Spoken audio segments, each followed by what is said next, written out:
Olá, eu sou Igor Carvalho, jornalista do Brasil de Fato, e está no ar o BDF Entrevista. Hoje nós recebemos o deputado federal pelo PCdoB de São Paulo, Orlando Silva. Falaremos aqui sobre a condenação de Jair Bolsonaro, sobre as eleições de 2026, futuro político do país e também sobre a regulação das mídias, das redes sociais. Seja muito bem-vindo, deputado. Obrigado por aceitar o convite do Brasil de Fato e participar aqui conosco. Obrigado pelo convite, Igor. É um prazer conversar contigo e conversar com a audiência do Brasil de Fato. Legal. Deputado, queria começar pelo tema que está aí às portas, o tema mais urgente, e acredito que essa semana será extremamente abordado no Congresso Nacional, que é a condenação de Jair Bolsonaro, 27 anos pelo cometimento de 5 crimes. Deputado, tenho a impressão, conversei com algumas pessoas, alguns parlamentares também, tenho a impressão que a pauta da anistia, após passar pelo, pela apresentação, após se tornar público todo o conjunto probatório, os vídeos, as conversas, a delação do Cid, do tenente-coronel Mauro Cid, que era ajudante de Jorge Bolsonaro, tenho a impressão que a pauta da anistia ela não está tão forte. Não houve imediatamente manifestações logo após a condenação, não vimos a direita ir à rua de forma orgânica. Qual é o sentimento do senhor? O que nós devemos ver nos próximos dias da extrema-direita no Congresso Nacional? Qual é a temperatura que vem a oposição nos próximos dias, deputado? Olha, Igor, em primeiro lugar, eu acredito que a condenação do Bolsonaro ela era esperada. Os 5 crimes que ele cometeu, entre os quais a formação de organização criminosa e a tentativa de abolir o Estado Democrático de Direito, são coisas muito graves, todas elas muito graves, e acredito que os democratas do Brasil de verdade, os patriotas, devem celebrar a condenação de Bolsonaro. Até porque há um ambiente no Brasil de muita indignação com o que foi Bolsonaro na pandemia. O desprezo que ele teve pelo nosso povo, que produziu mais de 700 mil vítimas. Há uma inquietação no Brasil com as políticas públicas destroçadas no governo Bolsonaro. Então, eu diria que foram 5 crimes tipificados em 2023, 2022, que levaram o Supremo a essa condenação com fartas provas. Mas, pelo conjunto da obra, também foi importante a condenação de Bolsonaro. Uma segunda observação: ter militares de alta patente no banco dos réus, com um processo judicial, e condená-los, mostra também o vigor da democracia brasileira, porque é algo inédito. No Brasil, os militares de alta patente se acostumaram à impunidade. Por isso, inúmeras vezes tentaram um golpe, por isso, inúmeras vezes o terrorismo se transformou numa política oficial de Estado e nada acontecia. Então, eu diria que um julgamento justo, com direito à defesa, ao contraditório, com o devido processo legal, conduziu à condenação de Bolsonaro e mais os outros demais réus do chamado núcleo crucial da tentativa de golpe. Mas eu chamo a atenção que, pelo conjunto da obra, Bolsonaro é mais que merecedor da condenação. E o ineditismo da condenação de militares de alta patente, mostrando que a democracia brasileira avança a cada dia, apesar dos testes de estresse que vive. Sobre a anistia, eu tenho a impressão de que a base bolsonarista parlamentar pode buscar dar um novo fôlego a essa campanha pela anistia, porque eles ficam sem muita referência. E para coesionar a base social deles, a defesa da anistia é algo que é muito forte.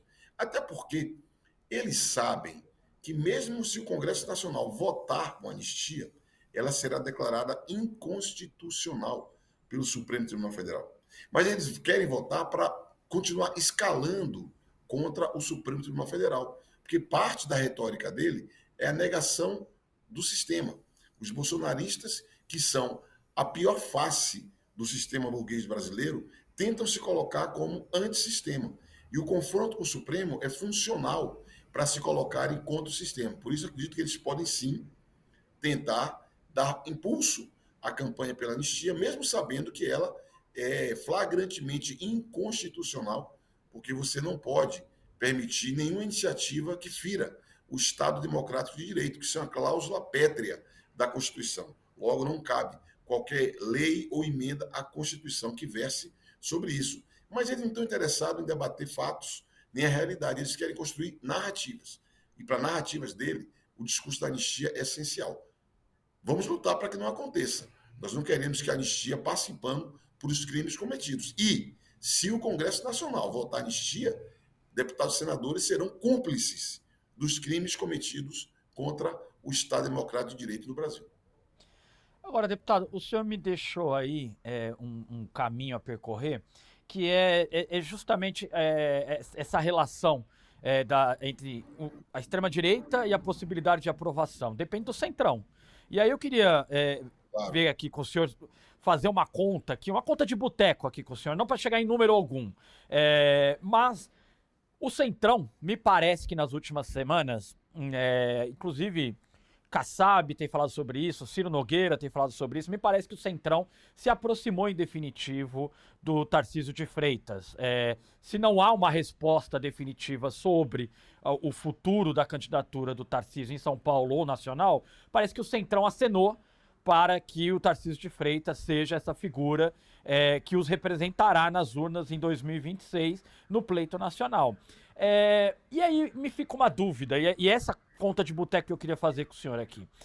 Seria o pedido de anistia ao Jair Bolsonaro uma mera formalidade para uma prestação de contas ao eleitor de direita, mas que no fim e ao cabo, por saber inclusive que é inconstitucional, não há tanto afinco assim pela anistia ao Jair Bolsonaro, ele poderia já ser uma figura descartada? Olha, eu não subestimo a força dos nossos adversários, dos bolsonaristas. A última manifestação pública no parlamento que eu tenho sobre essa matéria foi há 2 semanas atrás, onde líderes do União Brasil, do Progressistas e do Republicanos, 3 partidos essenciais do Centrão, afirmaram que orientarão favoravelmente a anistia. Quem não entrou nesse jogo foi o PSD, do Kassab, e o MDB. Os outros 3 partidos, União Brasil, Progressistas e Republicanos, sinalizaram favoravelmente a anistia.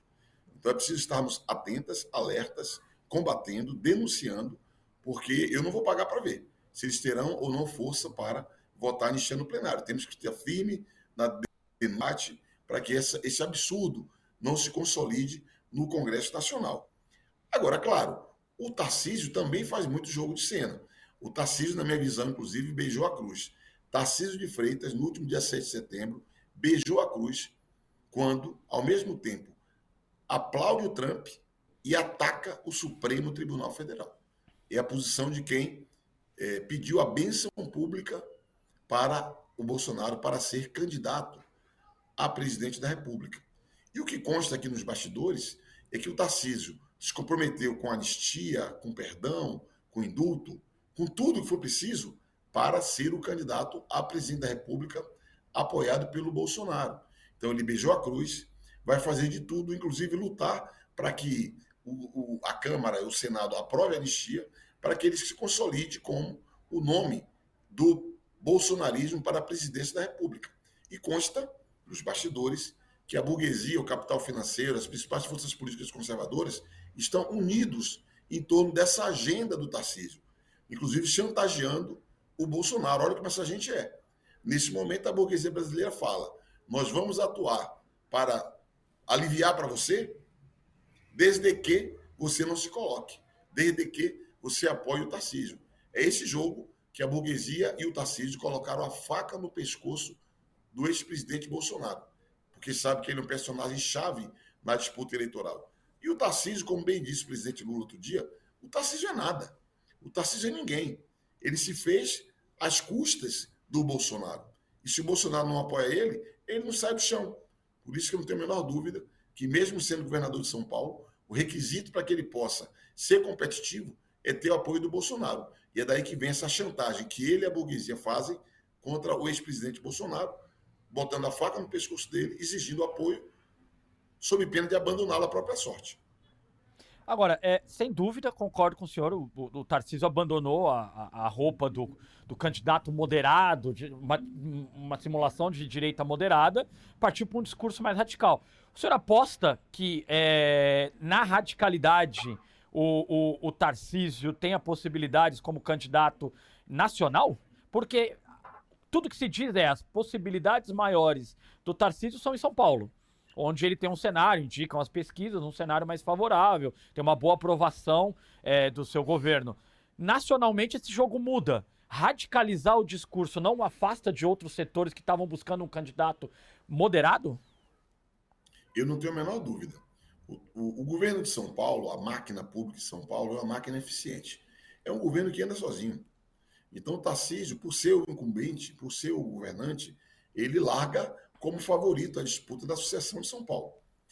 O voo nacional que ele pode tentar é um salto no escuro, porque cada vez que ele radicalizar mais o discurso, cada vez que ficar mais nítido o vínculo dele com Bolsonaro e bolsonarismo, vai aumentando a rejeição a essa visão extremista de extrema-direita, que é uma visão com viés autoritário, fascistizante. E as declarações últimas do Tarcísio sinalizam que ele terá que percorrer esta trajetória. E ao fazer isso, ao receber as bênçãos do bolsonarismo, o Tarcísio junto receberá também a rejeição do bolsonarismo. E no plano nacional viverá as suas dificuldades. Eu ainda considero que o presidente Lula, se for candidato, será o favorito, pela expressão política que tem, pela liderança e confiança que tem do povo brasileiro, pelas entregas que agora, esse ano, é o ano em que as entregas começam efetivamente a acontecer. Você observa que os números da economia são números bons. Aqui e acolá o governo claudica na política, me parece.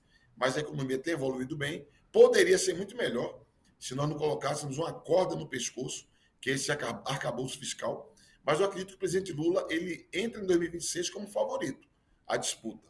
Isso até pode fazer com que o Tarcísio de Freitas hesite quanto à sua candidatura, porque ele vai abrir mão de uma candidatura a governador com grandes chances para uma aventura na presidência, que pode ser abatida em pleno voo. Meu palpite, o Lula vence quem for, inclusive se for o Tarcísio.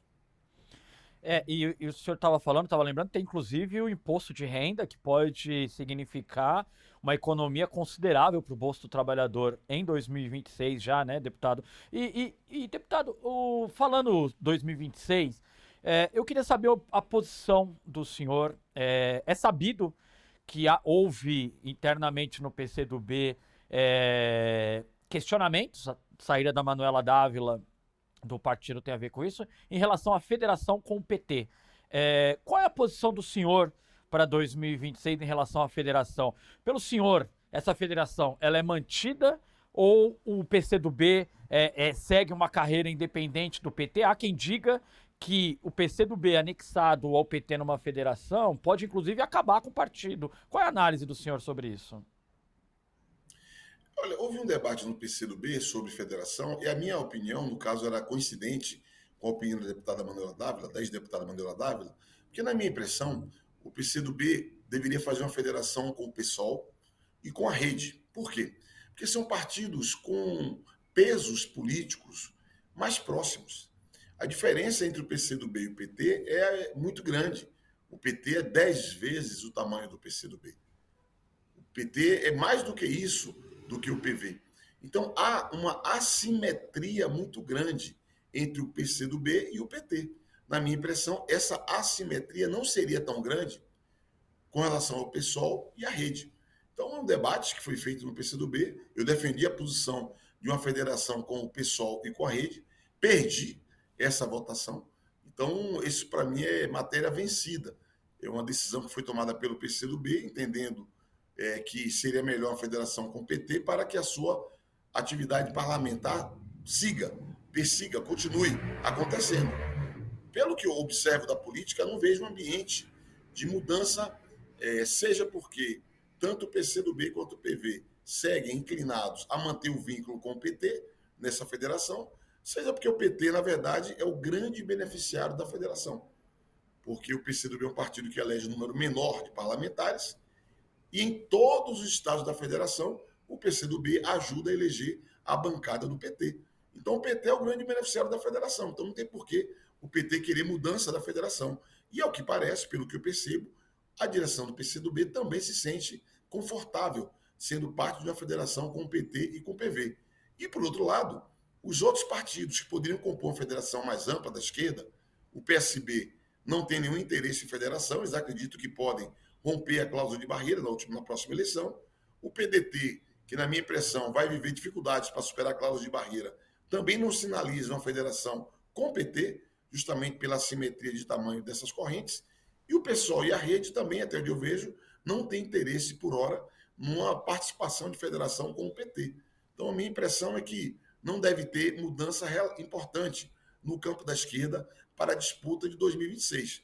Apenas o PDT, eu não me surpreenderia se construísse alguma aliança com algum outro partido de centro ou de centro-esquerda para participar da disputa eleitoral. Pouco provável compor com a Federação Brasil Esperança, que reúne PT, PCdoB e PV, mas também não descartaria essa hipótese.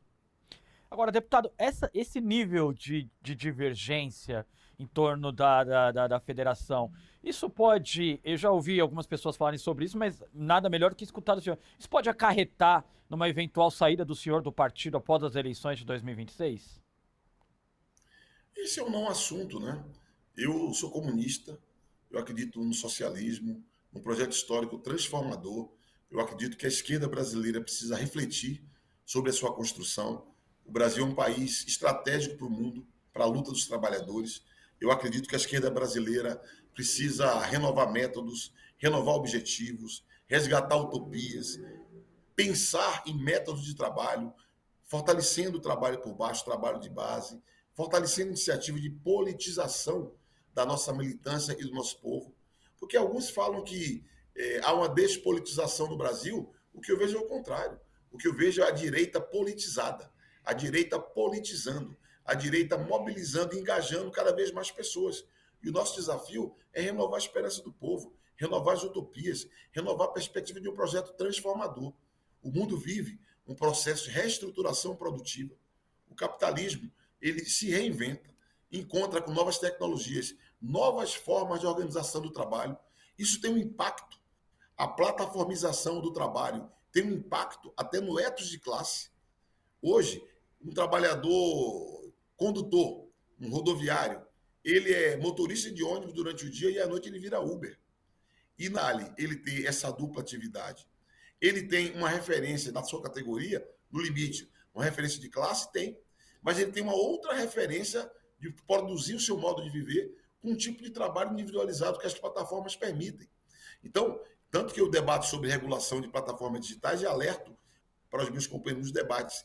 Plataformas digitais significa reestruturação do modo de produção capitalista, significa plataformização do trabalho, ressignificando a operação do trabalho, e significa instrumento da burguesia para fazer guerra cultural, luta ideológica, diretamente. Não apenas com os aparelhos ideológicos do Estado, como Althusser falava dos anos 60, do papel das universidades e das mídias. Agora não. É um punhado de empresas que são instrumentos para a difusão de cultura, difusão de ideologia, difusão de pensamento.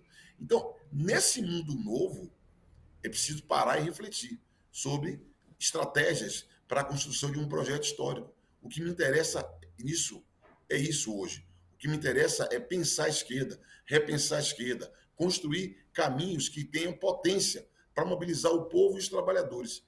Na minha percepção, nós estamos um pouco distantes assim desses vínculos com a classe trabalhadora, que está em mudança e que nós talvez não estejamos percebendo essas mudanças, nos adequando a essas mudanças e criando novas conexões. No plano da cultura, hoje, há fatores vários que merecem ser considerados por nós. Então, o que me interessa, sinceramente, mais do que debater uma legenda ou outra, é pensar quais caminhos para a construção de um projeto revolucionário no Brasil. As estruturas partidárias de hoje estão prontas para isso? A agenda dos partidos de hoje, elas correspondem às necessidades atuais da classe trabalhadora, dessa classe trabalhadora? Não são respostas simples. Não são. Não são respostas que você encontra nos livros. Mas se nós não nos dispusermos a refletir sobre isso e construir caminhos, inclusive caminhos unitários, eu temo que nós tenhamos pouca chance de mudar o curso da história e afirmar um projeto histórico transformador no Brasil. Deputado, fiquei um pouco curioso escutando o senhor falar agora. Eu acho que é, es- escutar as entrevistas de parte da esquerda, dos quadros da esquerda, pensadores, teóricos, muito se fala mesmo sobre a perda de contato, como o senhor acabou de falar, a perda de contato da esquerda com o chão da fábrica, com o trabalhador, e que é um desafio. Talvez seja, o senhor é o principal nome a debater a regulação das redes sociais no Brasil. É, é a comunicação, são as redes sociais o caminho para restabelecer esse laço com a classe trabalhadora, aproximar a classe trabalhadora das organizações de esquerda, é insistir na aposta nos sindicatos, é um conjunto de ações, o que parece ser um caminho viável para aproximar, porque também será um desafio num eventual quarto mandato do presidente Lula, que aí não cabe reeleição, também é um desafio imaginar trazer a população para mais próximo da esquerda, não? Sem dúvida. Comunicação, para mim, é método. Sindicato é instrumento de luta da classe trabalhadora. Então, você tem que ter os melhores métodos, aplicar com eficiência os melhores métodos. As novas tecnologias oferecem novos métodos. Isso exige novas abordagens. O sindicato é um instrumento de luta da classe trabalhadora, sempre foi e sempre será importante. Mas está a olhos vistos que desde a reforma trabalhista, desde os ataques feitos ao movimento sindical, houve uma perda de força relativa aos sindicatos. Agora, na minha percepção, precisamos discutir mais ideias. Ideias. E aqui não é apontar dedo para ninguém. Nós, no conjunto, temos que refletir sobre os nossos caminhos. Eu tenho dito, por exemplo, que eu, comunista sou, sempre aprendi que a luta sindical ela é estratégica para a luta dos trabalhadores. Mas o nosso desafio é transformar a luta corporativa, a luta sindical, a luta economicista em luta política, para que nós possamos elevar o nível de consciência dos trabalhadores para ele ter um projeto emancipador. Eu faço um paralelo hoje com os mandatos parlamentares.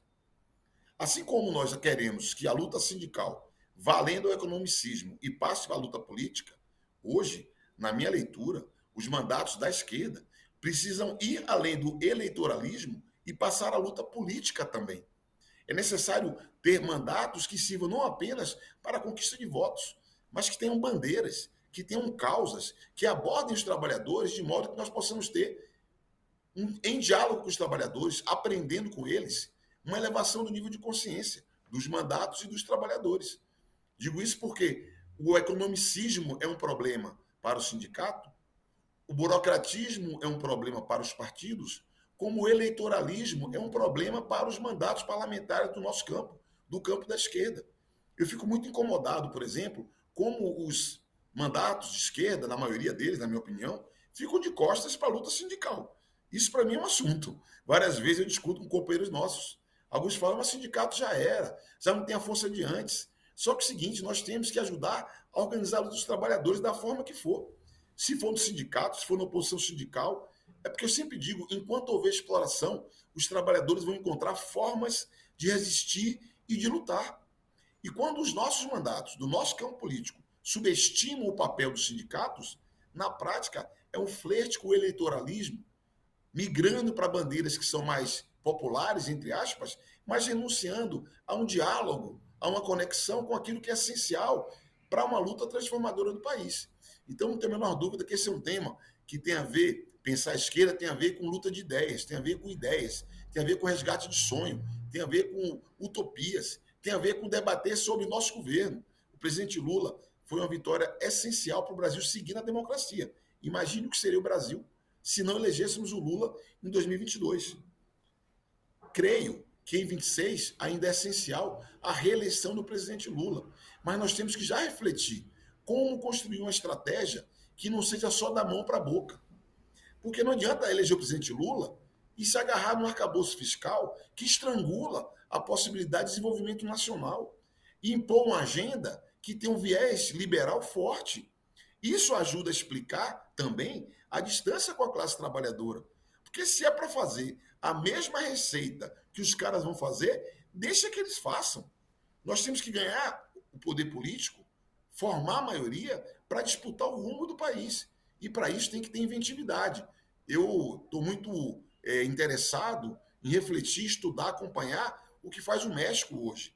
com a Cláudia Sheinbaum, com Lopes Obrador. E muitas vezes alguns simplificam, dizendo, claro, eles têm maioria parlamentar lá. Só que eles produziram a maioria parlamentar lá. A maioria parlamentar não brotou do chão.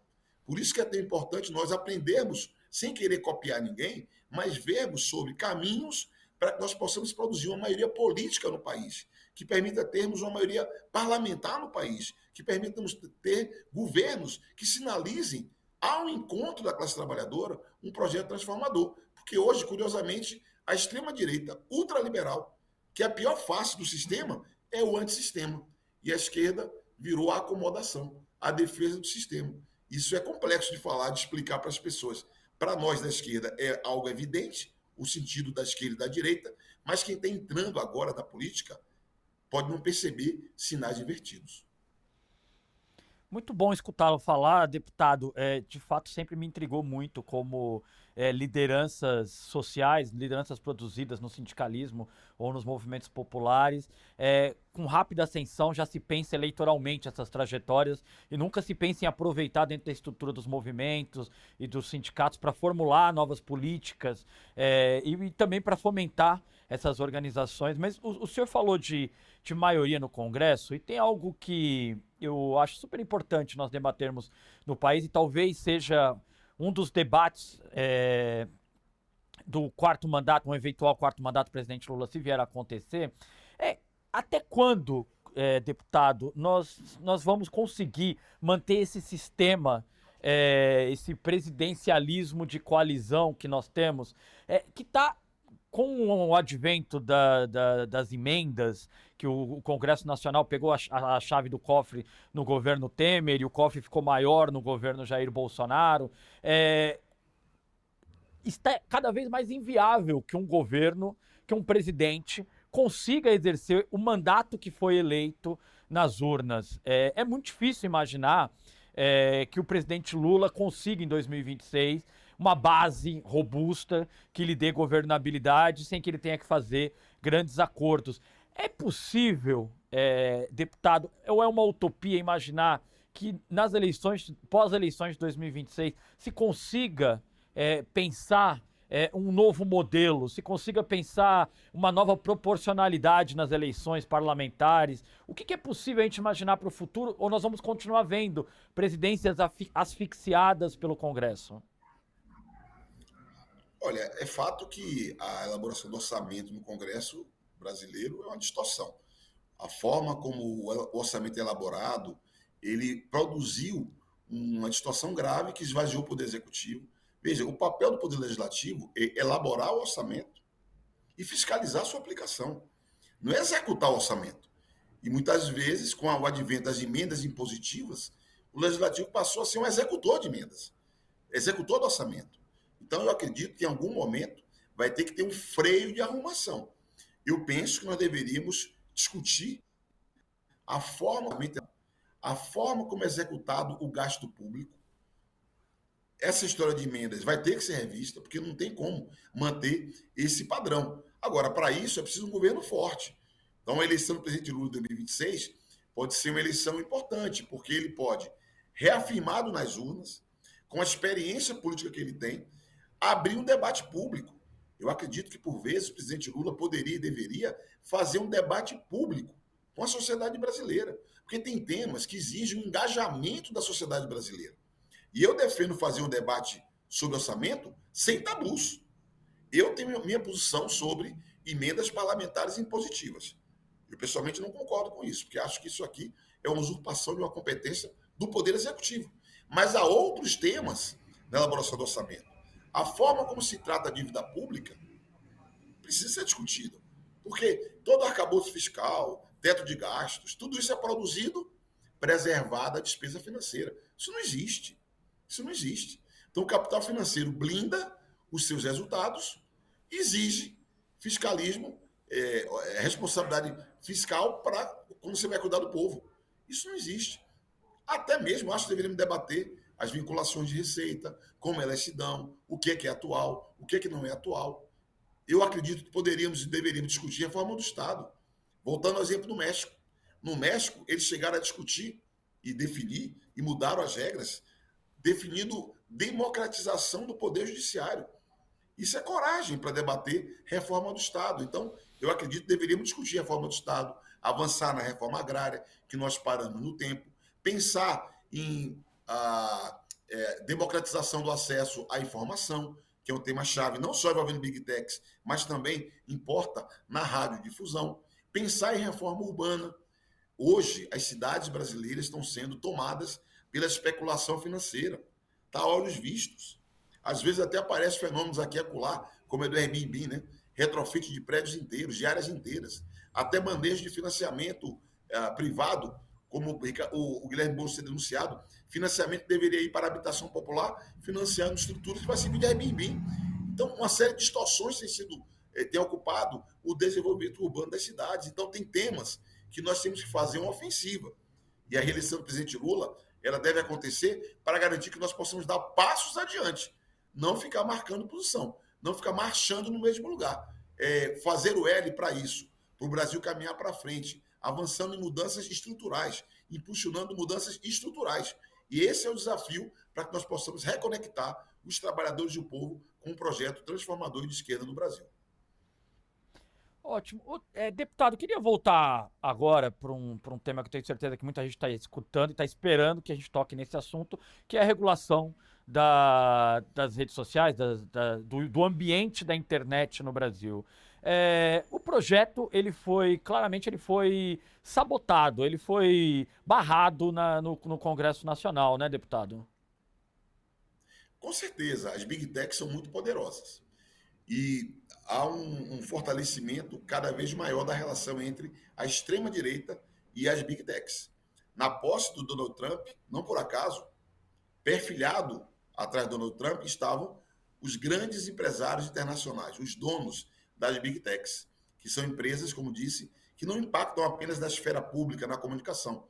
São empresas que impactam na operação, na produção do capitalismo. Então, essa aliança entre a extrema-direita e as Big Techs, ela é uma aliança que está consolidada, caiu a máscara, porque não tem nada de oculto, eles assumem essa relação. Elon Musk foi para o governo. Eles assumem que atuam para interferir em eleições. Eles querem não regulação, não regra, para poder operarem combinado com a extrema-direita e afirmarem o seu projeto de poder. E como eu tenho dito, ao mesmo tempo isso é útil para a burguesia na reestruturação do trabalho, útil para a burguesia nas mudanças de modo de produção e útil para a burguesia na construção de mecanismos para a difusão de cultura, de ideologia, do pensamento conservador. Então, essa gente junta é que impediu que nós votássemos regras no Brasil. E nós seguimos defendendo que haja regra, que a internet não seja território sem lei. E a essência do nosso pensamento é regra para garantir liberdade de expressão. Hoje, há riscos de censura privada. Hoje, há censura privada. Nós vimos agora recentemente 3 casos. Jones Manuel, que teve suas redes derrubadas, quando ele estava alcançando, aliás, 1 milhão de seguidores no YouTube. A ex-deputada Manuela Dávila também teve suas redes sociais com uma série de restrições. E o escritor Jefferson Tenório, que fez uma manifestação pública e teve derrubadas suas redes. É demonstração prática de que há uma operação de censura privada por parte dessas plataformas. E nós queremos o quê? Que a lei garanta a liberdade de expressão, garanta um devido processo, que não façam como tem feito, derruba as redes e fala, feriu termos da comunidade. E você não tem o que fazer. Então, defender a liberdade de expressão é essencial termos regra na internet para isso. Segundo, transparência. Ninguém sabe como é que é feita a operação desses serviços. Ninguém sabe como é mesmo funcionando os algoritmos. Regras de transparência para quê? Para nós sabermos se há riscos a direitos fundamentais. Muito importante ter transparência. É muito opaca a operação dessa gente. E terceiro, responsabilidade. Todo mundo tem responsabilidade. Todo mundo tem que responder pelos seus atos. E essas empresas também. Essa gente ganha dinheiro a partir de golpes. Essa gente ganha dinheiro com impulsionamentos na internet que produzem danos. Não é possível que você tenha ganhos e não seja responsável pelos danos causados por esses ganhos. Para ilustrar a necessidade de mudança do regime de responsabilidade, que, aliás, foi bem conduzida a decisão do Supremo Tribunal Federal, que, inclusive, incorporou muito do texto que nós trabalhamos no Congresso Nacional, na Câmara dos Deputados. Então, eu não tenho a menor dúvida que, em defesa da liberdade de expressão, em defesa do interesse da sociedade de garantir direitos fundamentais, é necessário transparência. E em defesa de responsabilidade dessas empresas para proteger os cidadãos de danos que são causados a partir da operação de serviços digitais. Esse é o sentido regulatório. No Congresso Nacional de hoje, não é fácil aprovar. E essa vai ser uma bandeira para que nós possamos impulsionar uma maioria política no Brasil e no Congresso Nacional para afirmar essa agenda. O presidente Lula precisa ter apoio no Congresso Nacional para ser um dínamo, um animador, um impulsionador de regras para a internet, que não pode continuar sendo território sem lei. Agora, o senhor estava falando, as redes sociais, sem dúvida, hoje, essas chamadas Big Techs, são instrumentos da interferência dos Estados Unidos em outros países, e também no processo eleitoral. Nós estamos vivendo nesse momento, queria uma análise do senhor, nós estamos vendo nesse momento uma tentativa dos Estados Unidos de influenciar o processo eleitoral no Brasil, as taxações sobre argumentação de perseguição ao Jair Bolsonaro, e há também, se o senhor puder também estender a sua análise a esse personagem, há também um colega de congresso do senhor, Eduardo Bolsonaro, está nos Estados Unidos, claramente trabalhando contra os interesses nacionais. Então, se o senhor puder, estamos caminhando para o nosso final aqui, estamos próximo do final, se o senhor puder falar um pouquinho dessa tentativa de interferência dos Estados Unidos direta no nosso país, e Eduardo Bolsonaro, que não sendo no Conselho de Ética, somente no ano que vem ele pode ser cassado, né, por conta das faltas durante o exercício de 2025. Sim, olha, é inaceitável a interferência, é inaceitável o ataque de Donald Trump ao Brasil.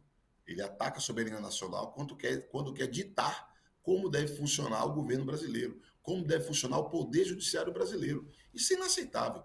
E é uma bravata dele, é uma falsidade dele atribuir o tarifaço à balança comercial, porque, como todos sabemos, a balança comercial do Brasil com relação aos Estados Unidos é francamente favorável aos Estados Unidos. Então, não tem nenhuma lógica você impor tarifas. Caiu a máscara quando ele fala que ele não aceita a condenação de Bolsonaro e que ele não aceita regras para a internet. Ele está operando a proteção das multinacionais americanas que operam nos serviços digitais, as Big Techs. Então, o Trump ataca o Brasil para defender a extrema-direita, para defender Bolsonaro e para defender as Big Techs. E a resposta do presidente Lula até aqui tem sido uma resposta muito importante, muito positiva, uma resposta altiva, que não cai em provocação, que se coloca para negociar, para defender o interesse nacional, mas que não dobra os joelhos para o imperialismo americano. Isso tem sido uma atitude, uma resposta, na minha opinião, exemplar do presidente Lula e conta com o apoio da maioria do povo brasileiro. Isso é uma coisa também muito importante, as pesquisas sinalizam esse apoio. E é uma vergonha que o Brasil ainda tenha um deputado federal que exercita seu mandato e que conspira contra o país. O Eduardo Bolsonaro é um traidor da pátria.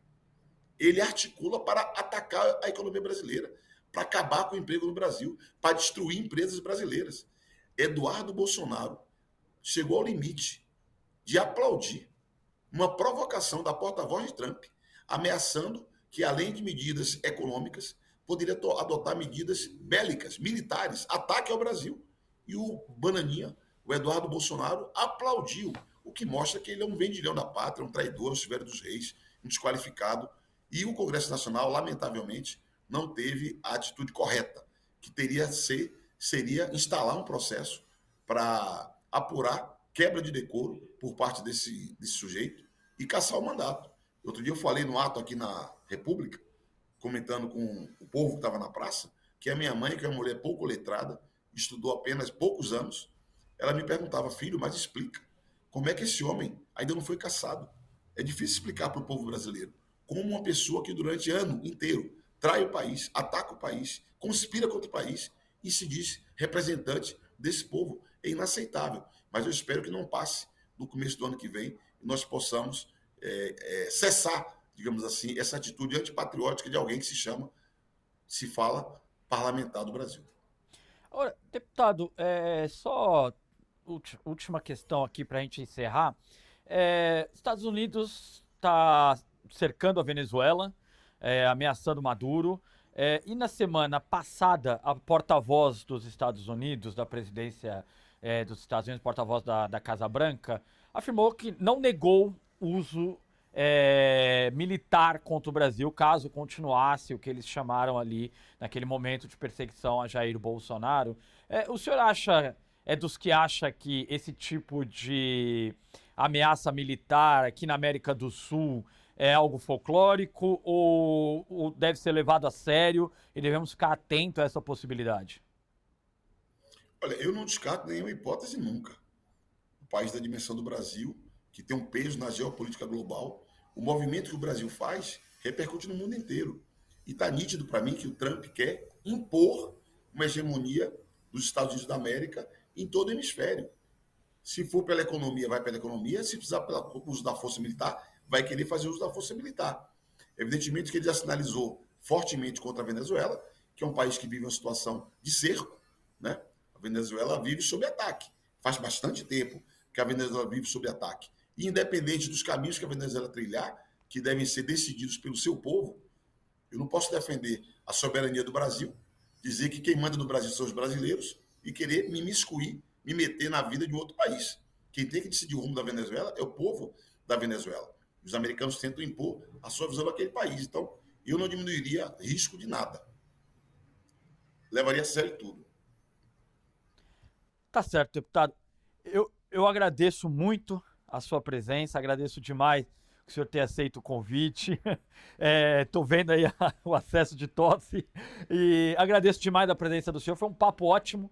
Muito obrigado aqui por conceder um tempo, por nos emprestar todo o seu conhecimento acerca do parlamento brasileiro, acerca da política brasileira. Espero contar com a sua presença e com a sua voz outras vezes aqui no Brasil de Fato, não apenas no BDF Entrevista, mas também em outros programas aqui da casa, deputado. Muito obrigado.